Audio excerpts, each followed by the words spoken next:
Ladies and gentlemen, let me tell you something. You see that woman who's been crying in silence? That woman who shows up, does what she has to do, and walks through life carrying weights no one else can see?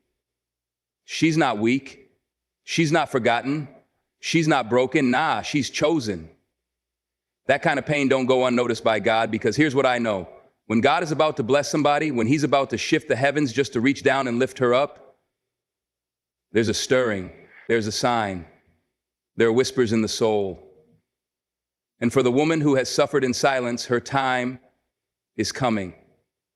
She's built different. That strength she's got, it ain't loud. It doesn't need applause, but it's mighty.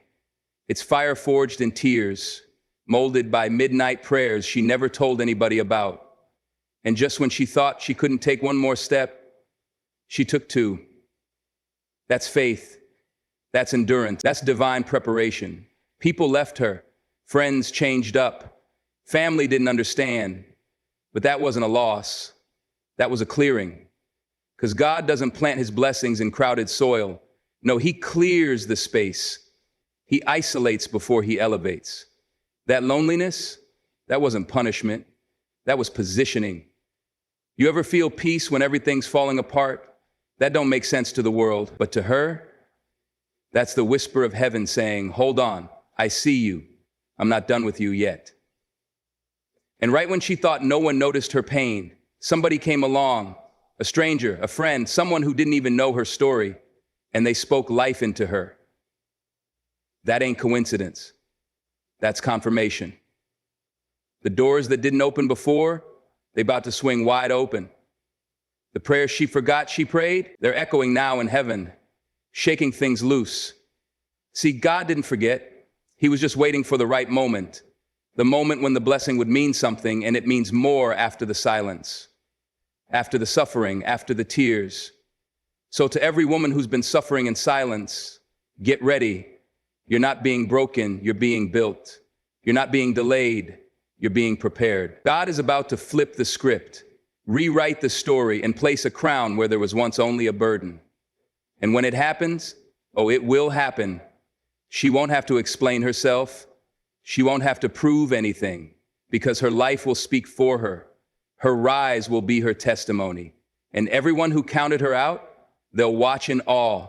Because when God blesses a woman who has suffered in silence, it's not just a comeback, it's a revelation.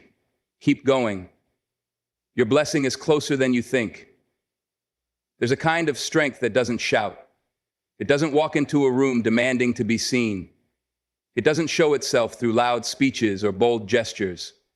No, the kind of strength I'm talking about is quiet, persistent, and deeply rooted.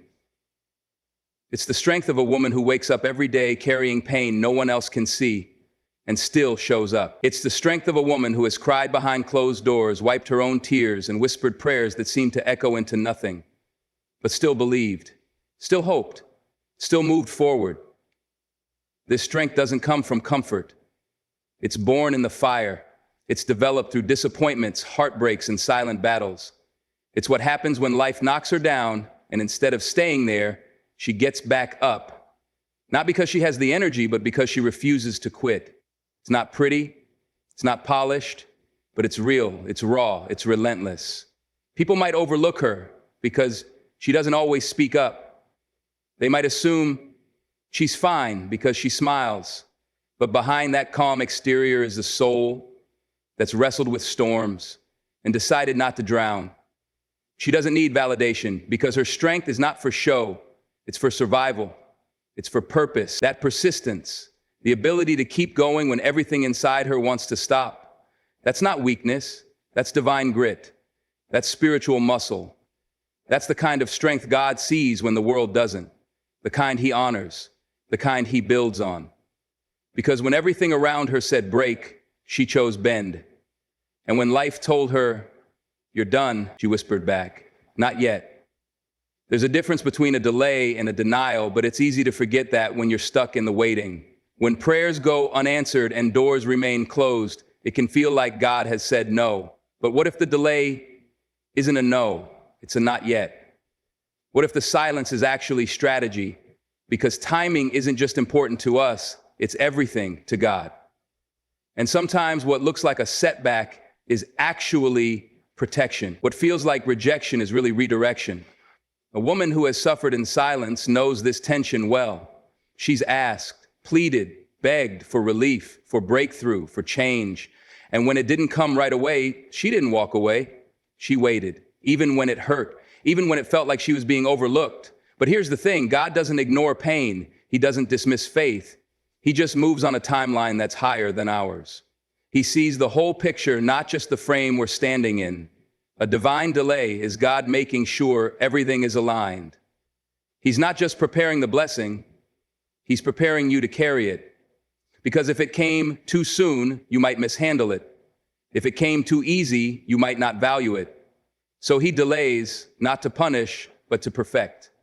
That delay is often where the deepest work happens. It's where character is shaped, where trust is built, where purpose is refined. It's easy to think he said no when really he's just setting the stage. The blessing hasn't been canceled, it's been scheduled. And when it finally comes, it'll be right, it'll be full, and it'll be undeniable that it was worth the wait. There comes a moment when everything around her is falling apart, bills piling up, relationships breaking down, health declining, the weight of the world pressing in. And somehow, she's not losing her mind. She's not lashing out. She's not giving up. There's a calm in her spirit that defies logic. It doesn't make sense. It shouldn't be there, but it is. That's the kind of peace that can't be manufactured or faked. It's the kind of peace that only comes from God. This peace doesn't mean she's unaffected. She still feels the pain, still sheds the tears, still carries the burden. But there's a knowing deep within her soul that something greater is holding her together. That even though she's surrounded by chaos, she's not consumed by it.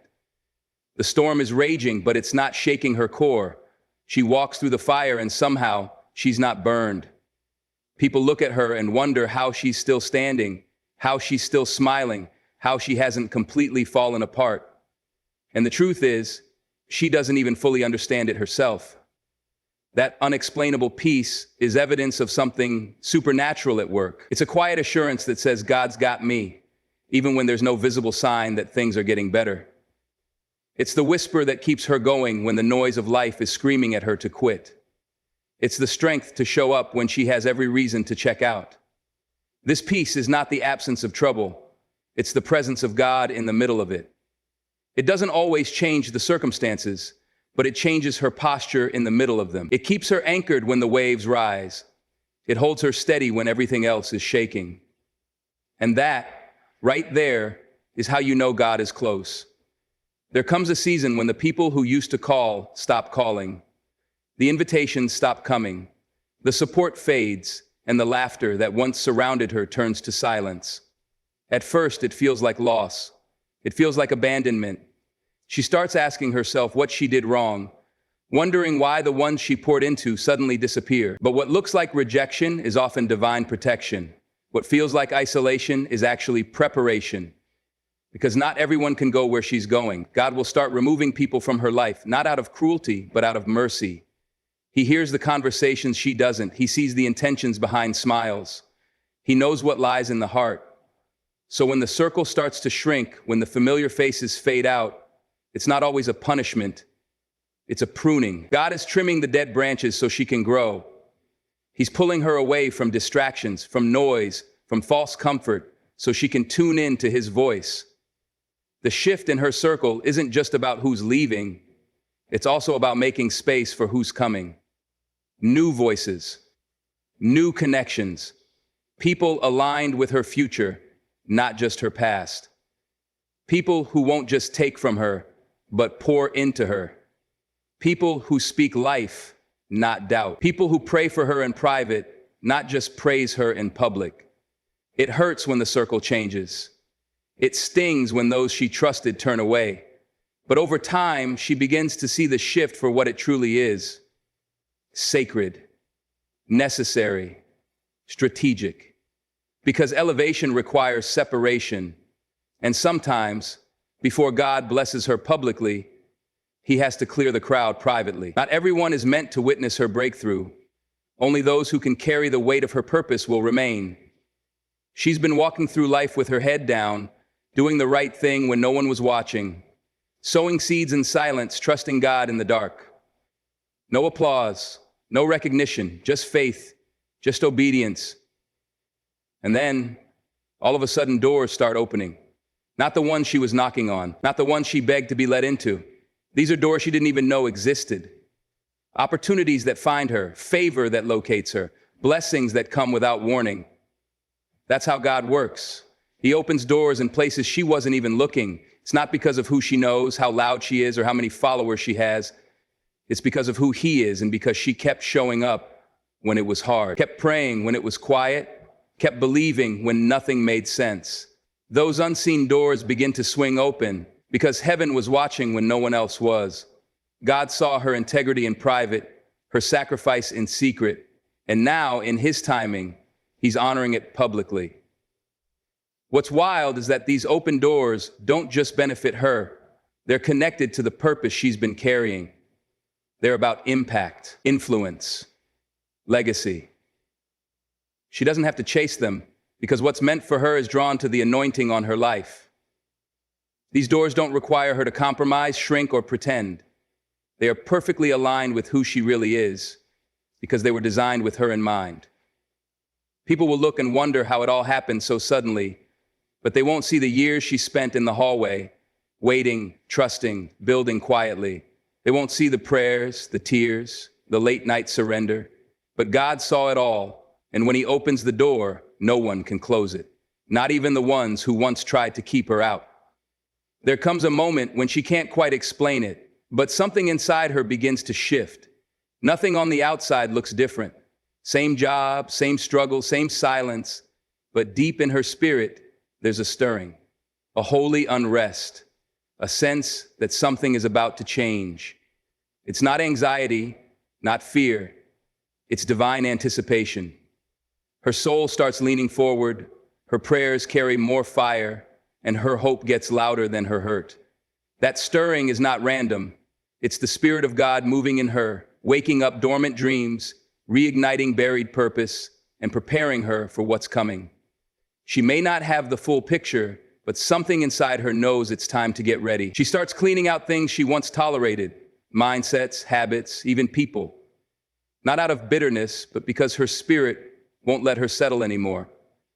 She's being pulled higher, drawn deeper. What once satisfied her now feels too small. What once felt comfortable now feels like a cage.